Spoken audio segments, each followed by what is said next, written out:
We knew. We always knew. We knew he was different, but he was ashamed to tell us. And then I saw it for myself. Glenn would just sit there watching the other boys. Just sitting and watching. Well, after it was that all his life he's going to be hated by everyone, and the way society is, that's the way it's turned out. The only people that accept him are his own, which I suppose is better than nothing. Gordon would always be watching the cricket and talking about it all day. And he loved hats and jumpers.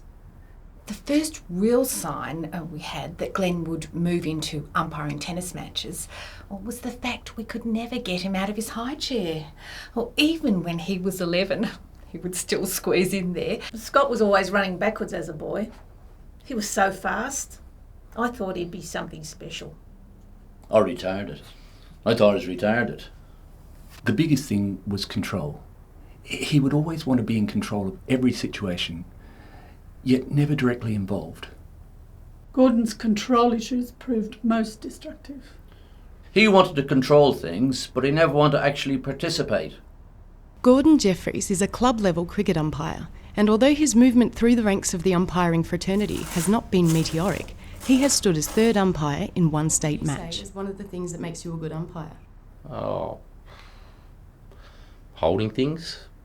You know, you've got to officiate the game, and at the same time, for example, you might have to hold a pair of sunglasses, a hat, a jumper maybe.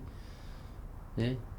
Imagine wearing or holding your own things and then having to hold all this other stuff and umpire at the same time. Imagine that. What makes you different to all the other umpires? That's easy. My signals. Yeah. The words showmanship and pizzazz come to mind when I think of my signals. Yeah, that's what the fans want. Billy Bowden, okay umpire, great signals. He's been an inspiration to me and many, but I think I'm better. I know I'm better. Scott McDaniels is a VFL umpire, hoping to make the jump to the big time, the AFL. I am real close to becoming an AFL ump. It's the pre-season now, so I've just got to stay sharp. And how exactly do you do that? How do I do that? Well, I'd say the most important things are my commentary and my nickname skills. The players love it when I commentate on the field using the nicknames that they have for each other. They love it. But there's no games on at the moment, so I watch the old ones to stay on top. No way, Sniffer! Good contest! Get your handball! Get your handball! Got his handball! Lay on! Your ball, gone! Gave you a chance and you blew it. You blew it! But what I think a lot of people don't know about umpires is that we party as hard, if not harder, than the players. Like last week was Mad Monday. Things got heavy.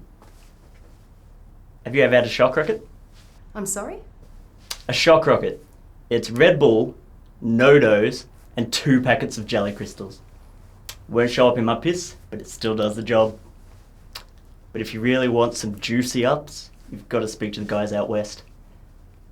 Umpires can get you some. How do you think Ben got his shit?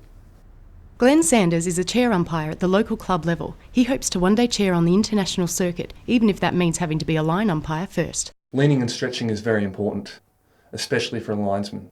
Players also demand that calls be clear. Foul! I have to be sure my vocal cords are warmed up, so I'll have a few exercises I'll run through to achieve this. Could you give us an example? Sure. Out. Out. Fault. New balls, please. Just stuff like that, but usually louder. Glenn is hoping to make the international scene, and as such, he is preparing himself. Silencio, por favor.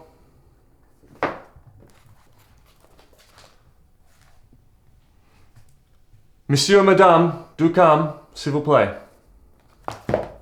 Quiet, please. Glenn is afraid that the speed on the professional tour will be too fast, and as such, he prepares by speed training. Yeah, I'm lucky to have a flatmate such as Scott here, who's willing to help with my speed training. So basically, I stand a line, and Scott fires balls for me to call. Yeah, it's really the only way to prepare for the speed at pro level. I'm sorry, fires? Yeah, just using this.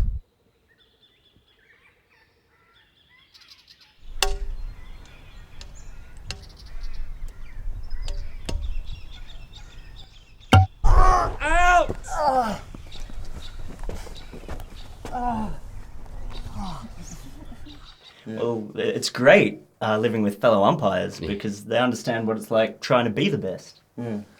Yeah, we help each other out. Yeah. Yeah, like we'll play the rule game. Just to keep each other on our toes, you know.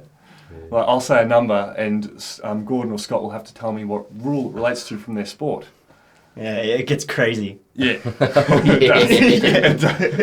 You know, no catches, no stumpings, no bowling out. Scott, rule 6.3. Player may be reported for shaking a goalpost when a player is preparing to kick for goal or when the ball's already in transit. Nice. There is a downside. We're all very competitive individuals and sometimes this spills over.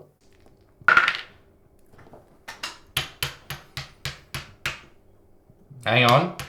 Can't take your hand off the piece and then move it again. I think you can. You can't. Check the rules. Are you saying that I don't know the rules? This? You both. Bull. But most of the time, it's a pretty happy household because we all want the same thing, and that's to be at the centre. And in control. Of the games we love.